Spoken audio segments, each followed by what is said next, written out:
I've been working at a large department store in Montreal for a couple of years now. Retail isn't exactly my dream job, but after working in restaurants, it was a huge upgrade. No greasy floors, no screaming customers covered in ketchup. Plus, I was much better at keeping a calm face and being polite than I ever was in the food industry. It was mid-January, the dead of winter. The streets outside were coated in ice, and a heavy snowstorm had just started. The store was nearly empty. January is brutal for retail. The week after Christmas, everyone seems broke, tired, or just wants to stay home in their warm apartments. On nights like this, staffing was light, and that meant I was alone in the fitting room. The clock hit 8, an hour before closing. I was straightening racks in the beauty section near the fitting rooms, flipping through hangers, helping the rare customer who wandered in. The fluorescent lights buzzed softly above me, and the snow muffled every sound from outside. That's when he walked in. A man in a perfectly tailored charcoal suit. Shoulder bags slung neatly over one shoulder. Older. Tall, stocky, muscular. Nothing flashy, nothing threatening. At first glance. But there was something about the way he moved. Slow, deliberate, watching. His accent was thick, impossible to place. Russian? Maybe Eastern European. He carried 2 dress shirts. I did my usual routine.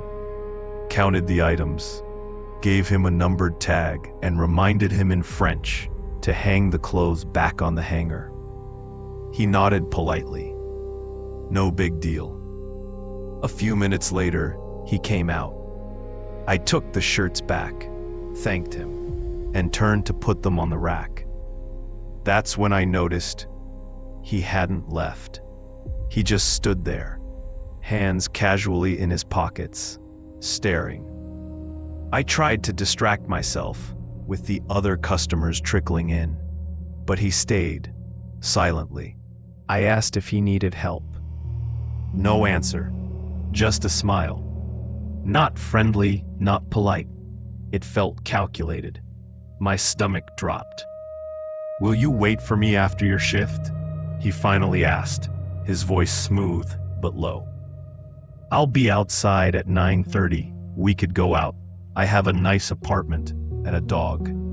My blood ran cold. He knew exactly when I'd be leaving. Exactly how our schedule ran. I laughed nervously, said I had to go home and study. He stepped closer, ignoring my answer. He told me my name. "Beautiful name," he said, then repeated it. The sound of it in his voice made my skin crawl. My hands started shaking. I tried calling my manager. No answer. I paged my coordinator, busy with a customer. I was alone, cornered. When he put a hand on my shoulder, my body froze. I wanted to scream, but the words got caught in my throat. I prayed someone would come. Finally, I got through to my manager. The moment the man noticed me on the phone, he backed off and disappeared into the store. I couldn't see him, but the dread in my chest didn't leave. Security was watching. They told me he hadn't left. He was circling the store. Every step I took, I imagined him outside the doors, waiting for me. When closing time finally arrived, 2 of my coworkers escorted me to my car, walking extra slowly, keeping their eyes on every shadow in the lot. I kept my head down, racing every scenario in my mind. Only when I stepped into my apartment and locked the door behind me did I finally let out a breath I hadn't realized I was holding. Since then, I always leave work with someone. I never wear my name tag outside the store anymore. And every time a stranger lingers too long, I remember that night and remind myself, it's okay to trust your gut. Some dangers don't make a sound until it's too late.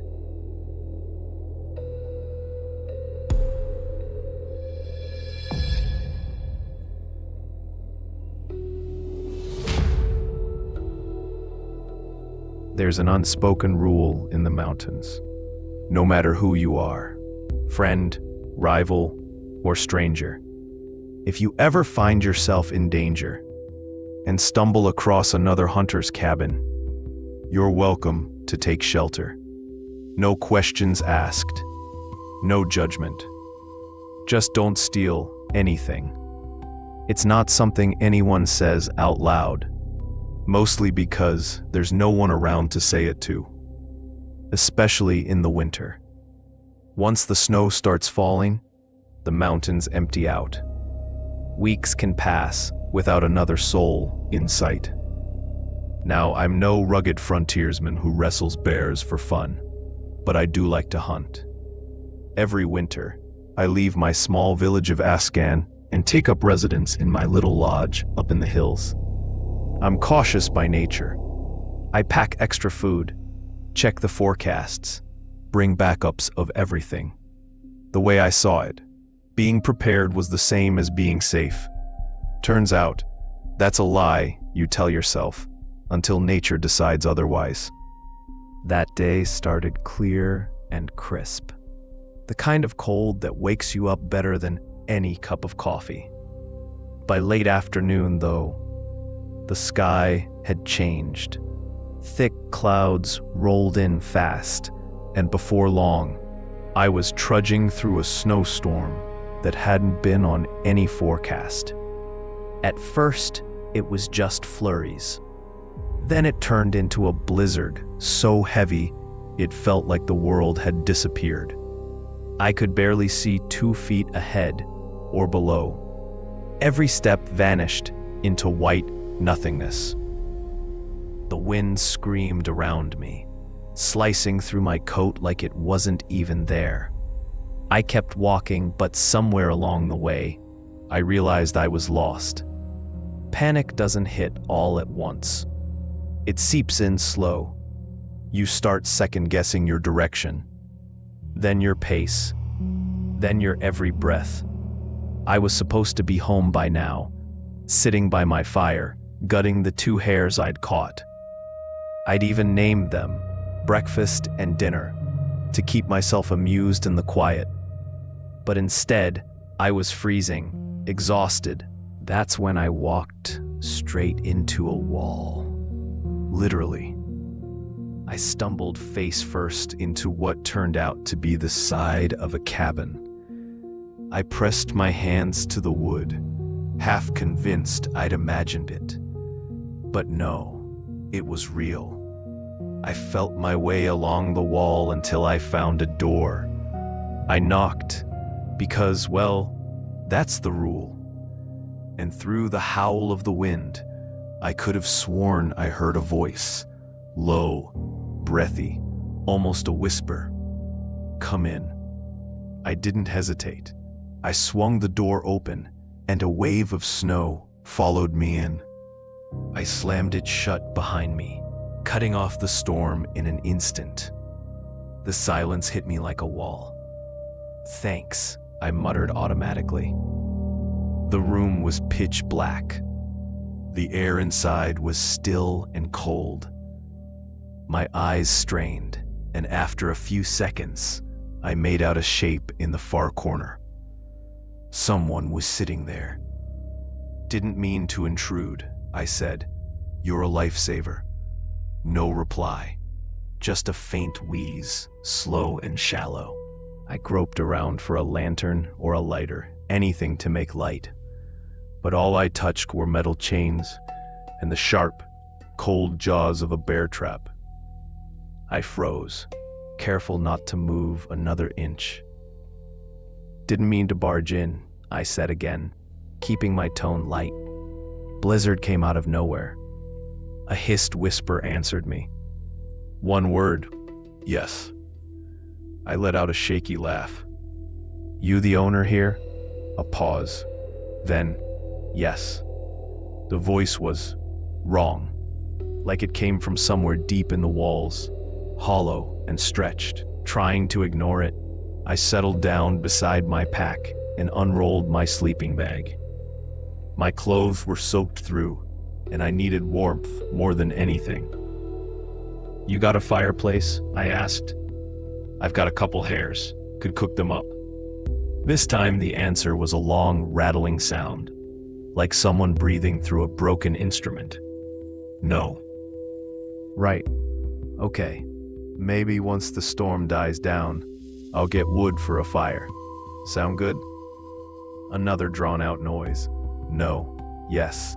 It twisted from a low growl into something high-pitched, almost like a whine. I stared at the vague outline in the corner, too scared to say anything else. My mind tried to make sense of it. Probably an old man, sick, maybe injured, just grateful for the roof over my head. I zipped myself into the sleeping bag and closed my eyes, but I didn't sleep for long. A noise woke me, a crunch, sharp and close. My eyes flew open. For a second, I thought the roof was collapsing under the snow's weight. Then it came again, softer, wet, like someone biting into frozen meat. It was coming from my pack. The silhouette was gone from the corner. I could hear it breathing now, harsh, heavy, animalistic, followed by the rattle of chains dragging across the floorboards. My heart slammed in my chest. I pressed my back against the wall, clutching my bag to my chest. The sound retreated, chains clinking, until everything went still again. I didn't move for the rest of the night. Every time my eyes started to close, the faint sound of those chains snapped me awake. Finally, light began to bleed through the single frosted window. The storm was dying, the morning coming.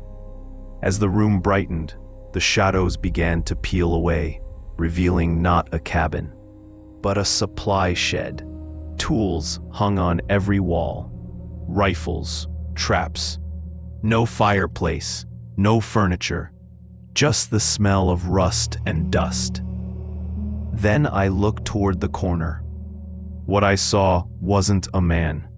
It was a corpse, shriveled, pale, mummified by the cold. His mouth was open, lips drawn tight over teeth. His left leg was clamped in a bear trap, and a rusted chain ran from it up to a hook in the wall. He'd been there for years. The blood beneath him was old, dark, and frozen into the wood. I wanted to believe it was just exhaustion, that the storm and the isolation had made me imagine his voice, that the yes and no I heard were just wind finding its way through cracks in the walls. I still tell myself that, sometimes. But when I turned to leave that morning, I noticed something on the floor, next to where my pack had been. A fresh, clean bite mark in one of the hairs I'd brought, and it wasn't mine.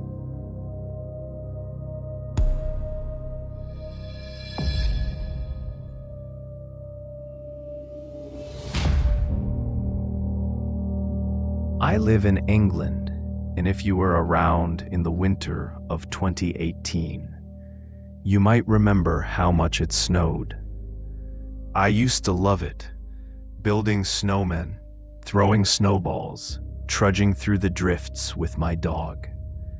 But after what happened that year, I never looked at snow the same way again.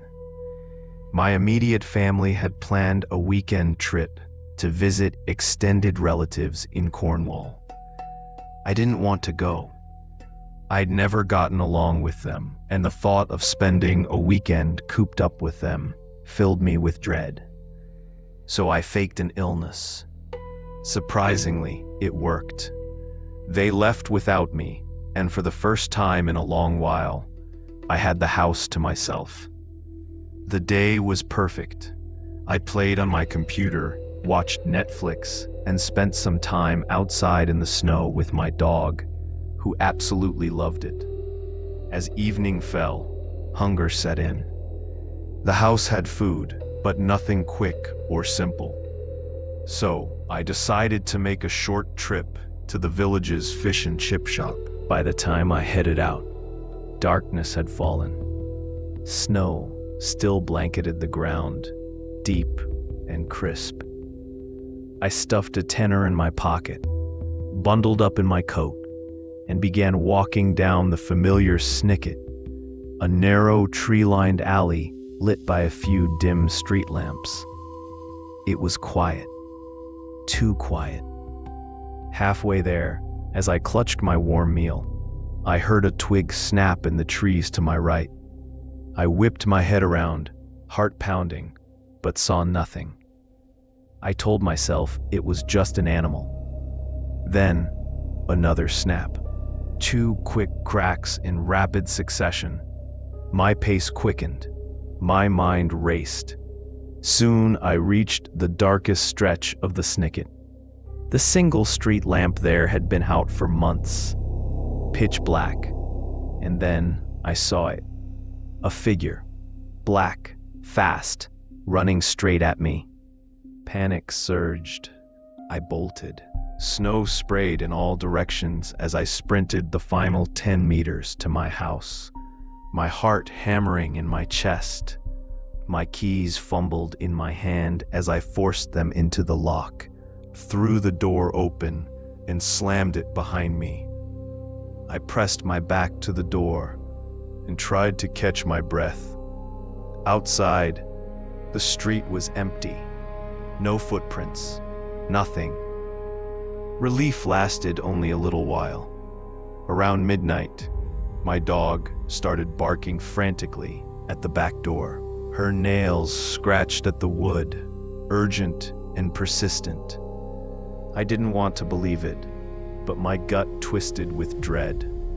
Slowly, I approached the door, flicked on the light, and saw nothing. The garden was empty. My mind was racing, but the realization hit me like ice. I had come in through the front door, not the back. My footsteps led straight from the Snicket to the front. That meant someone had entered the back of the house while I was gone. Cold dread filled my veins. I stepped toward the back, clutching my dog tightly. The door was wide open. My blood ran cold. A soft, almost imperceptible thump came from upstairs. I didn't wait. I grabbed my dog, my phone, and ran to the neighbor's house. I rang the bell relentlessly, pounding on the door until they finally opened. Furious at being woken at midnight, they let me in, and I explained what had happened. The police arrived about 40 minutes later. They conducted a thorough search. No one was there. No sign of forced entry. Footprints covered by fresh snow. The CCTV revealed the chilling truth. A figure had run straight out of the back door after I left and disappeared into the woods behind the house. To this day, I can't shake the thought that he knows where I live. I've added a new lock, but the memory lingers. That winter, the snow became something I no longer loved. It became something dangerous, something that reminded me how close I had come to a real nightmare.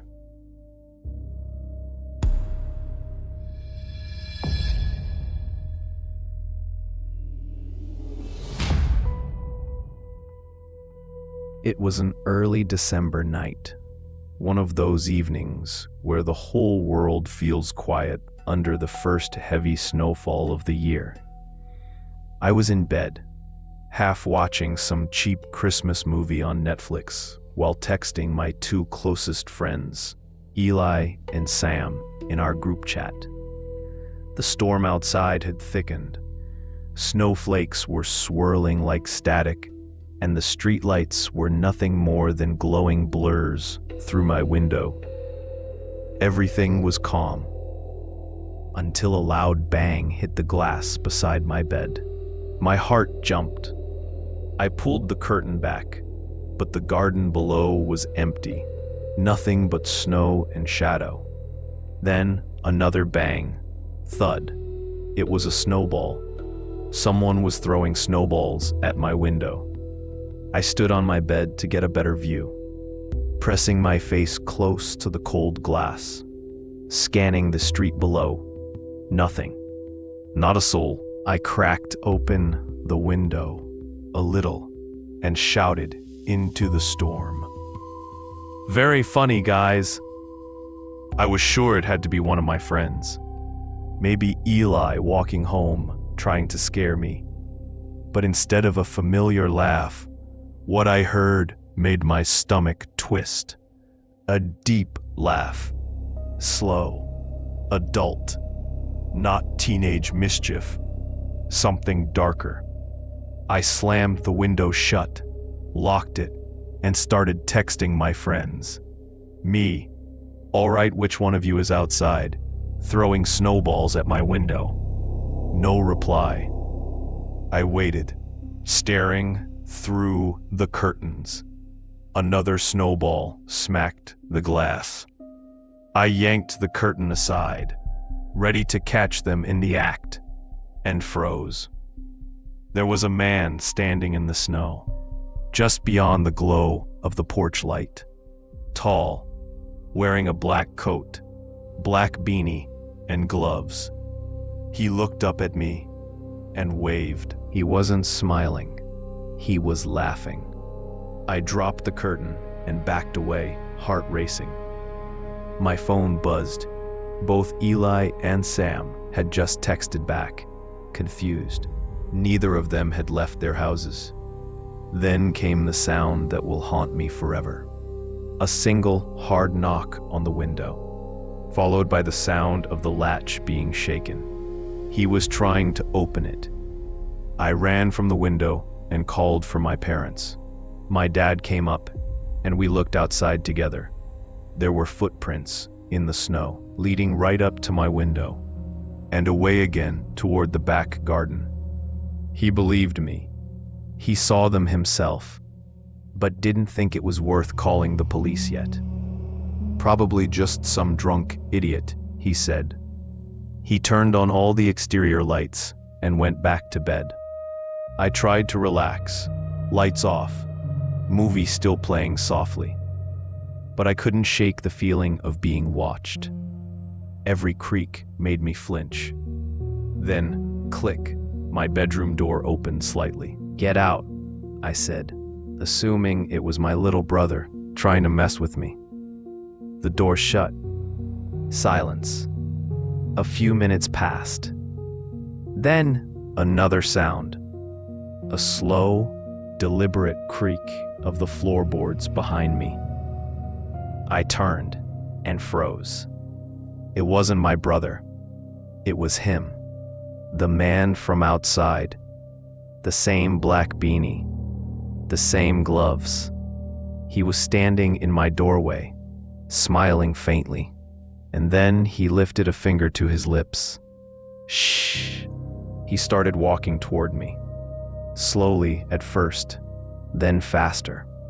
I scrambled up from the bed, trying to run, but he grabbed me easily, one hand clamping over my mouth. Something wet and chemical-smelling pressed against my face, a cloth. I fought, kicked, clawed at him, but the room was already spinning. My vision blurred, my strength fading. The last thing I remember was his shadow, leaning over me as everything went black. When I opened my eyes, I was in the living room. My mom was crying. My dad shouting into the phone. Police lights flashing through the windows. They told me later that my dad had heard the noise upstairs and found the man leaning over me in my bed. He'd tackled him, but the man broke free and escaped out the front door before the police arrived. The officers discovered that he had climbed in through a downstairs window that hadn't latched properly.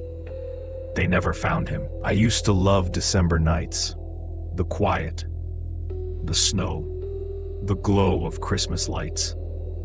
But now, every time I hear a knock on the window or the crunch of footsteps in the snow, I can't help but wonder if he's back.